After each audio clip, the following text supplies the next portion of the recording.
আজ হৃদ এসেছে তার মামার বাড়িতে। অনেক বছর দেশের বাইরে পড়াশোনা করে এবার দেশে ফিরে বাবার ব্যবসা সামলাতে। সবসময় দেশের বাইরে থাকাকালীন হৃদ শুনে যে তার বড় মামার একটা আদুরে মেয়ে আছে, খুব মিশুক আবার খুব লাজুক, একদম মায়াবী মায়াবতী রাজকন্যা। তবে আজ অবধি দেখার সুযোগ হয়নি হৃদের। পারিবারিকভাবে বড় মামিকে কেউ পছন্দ করতো না, কারণ তিনি বড়লোক বাড়ির মেয়ে ছিলেন। হৃদের নানা নানি যে কেমন স্বভাবের তা সে জানে। স্ত্রীর সম্মান রক্ষা করতে এত বছর বড় মামা তার পরিবার নিয়ে দূরে ছিলেন। এখন সব বদলে গেছে। এত বছর পর ভাই বোন সবাই নিজেদের মতো মিলে গেছে। আর এই সম্পর্ক আরও ভালো করতে আরও একটা খবর আছে। আগে তো সেই মায়াবীর সাথে হৃদের পরিচয় হোক। হৃদের মা ভাই ভাবি সবার জন্য ব্যাগ ভর্তি কেনাকাটা করে এসেছে। ছোট বোনকে দেখে শাহিন সাহেব দ্রুত স্ত্রীকে ডাক দিলেন। সাহেলা, দেখো তোমার ননদ মনি এসেছে। সাহেলা বেগম এসে জড়িয়ে ধরে। শাহিন সাহেব হৃদকে উদ্দেশ্য করে বলে, এটা রিত না? কত বড় হয়ে গেছে। হৃদ সালাম করে জড়িয়ে ধরে মামাকে। সবাই সোফায় বসে। টুকটাক কথার পর হৃদের মা চারদিকে চোখ বুলিয়ে বলে, ভাবি, অধরাকে দেখলাম না যে, কোথায় সে? শাহিন সাহেব হেসে বলে, তার আর খোঁজ। নিজের রুমে বসে নিশ্চয়ই লেখালেখি করছে। সারাদিন ভার্সিটি থেকে এসেই লেখালেখি শুরু করে। মাশাল্লাহ, এর জন্য সে পুরস্কারও পেয়েছে। হৃদের খুব অস্বস্তি লাগছে। অধরাকে তার দেখতেই হবে। সাহেলা বেগম বসা থেকে উঠে বলে, আমি ডেকে আনছি অধরাকে। অধরাকে আনছে শুনে হৃদের বুক কাঁপা শুরু হয়ে গেল। এতদিন পর দেখবে সেই কল্পনার রাজকন্যাকে। মায়ের কাছে শুনেছে অধরা খুব মিষ্টি একটা মেয়ে, দেখলেই নাকি আদর করতে ইচ্ছে করে। বিছানায় উপর হয়ে শুয়ে অধরা নতুন এক গল্প লিখছে। বাতাসে তার কপাল ছুঁয়ে থাকা চুলগুলো উড়ছে। মুখে লেগে আছে সবসময়ের মতো হাসি।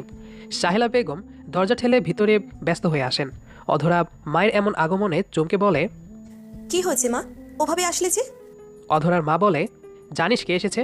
তোর ফুপি আর তার ছেলে হৃদ। অধরা ভাবনিত কণ্ঠে বলে। রিত?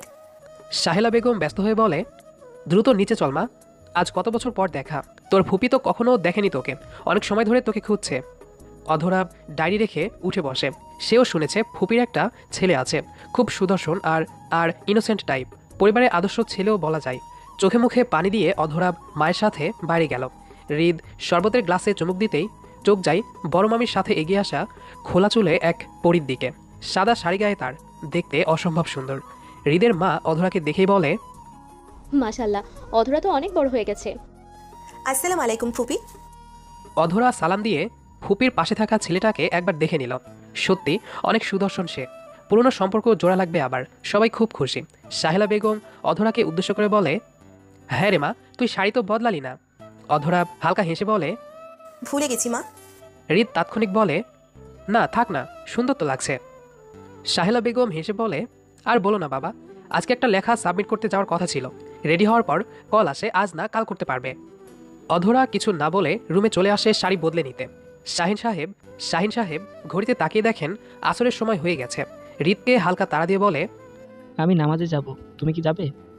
হৃদ ও শাহিন সাহেবের সাথে সম্মতি জানিয়ে বলে, হ্যাঁ মামা, অবশ্যই।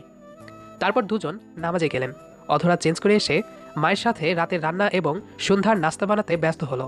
হৃদের মা দূর থেকে সব দেখছে আর ভাবছে, অধরাকে ছেলের বউ করলে মন্দ হবে না। যেই ভাবা সেই কাজ। সাহেলা বেগমকে রান্নাঘর থেকে ডেকে আনে হৃদের মা। সাহেলা বেগম একটু অবাক হয়ে বলে, কিছু বলবে মনি? হ্যাঁ ভাবি, আমি ভাবছি কি, আমাদের এতদিনের ভাঙা সম্পর্ক যখন জোড়া লেগেছে, কেন না আরো শক্ত করি তা। সাহেলা বেগম কপাল কুঁচকে বলে, ঠিক বুঝলাম না আমি। হৃদের মা হেসে বলে, ভাবি, অধরাকে আমি হৃদের বউ করে নিতে চাই, তোমাদের কি আপত্তি আছে? সাহেলা বেগম বেশ উত্তেজিত হয়ে বলে, কি বলো তুমি? এ তো খুশির খবর মনি। হৃদকে আমাদেরও পছন্দ। তোমার ভাই আসুক, আমি কথা বলবো। রান্নাঘর থেকে মা আর ফুপির এমন খুশির দৃশ্য দেখে অধরা কপাল কুঁচকালো। কি চলছে সেখানে? সন্ধ্যায় নাস্তা করে বসে আছে সবাই। অধরা খেয়াল করছে হৃদ কারণে অকারণে অধরাকেই দেখে যাচ্ছে।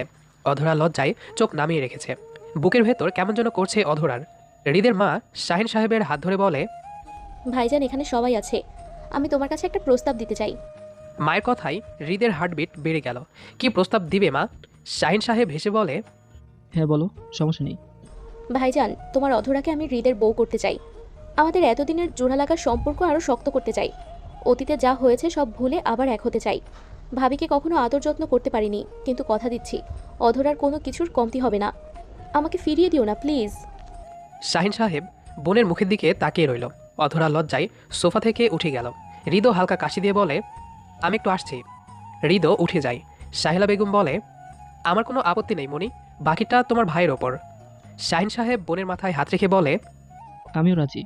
ঘরের ছেলের থেকে আর ভালো ছেলে কোথায় পাবো বলো? হৃদের মা হেসে বলে। ভাইজান, ভাবি, আমি কিন্তু সব কিছুর প্রস্তুতি নিয়েই এসেছি। তোমাদের সমস্যা না থাকলে অধরাকে রিং পরিয়ে আজই কাবিন করে যেতে চাই। সময় করে না হয় একদিন অনুষ্ঠান সেরে নেব। শাহিন সাহেব আর অমত করল না, দ্রুত আরও কিছু রান্না আর আয়োজন শুরু করেন। বিশাল বারান্দা থেকে সবই শুনল অধরা, লজ্জায় মরে যায় অবস্থা। দেওয়ালে পিঠ ঠেকিয়ে চোখ বন্ধ করে ঘন ঘন নিঃশ্বাস ফেলছে অধরা।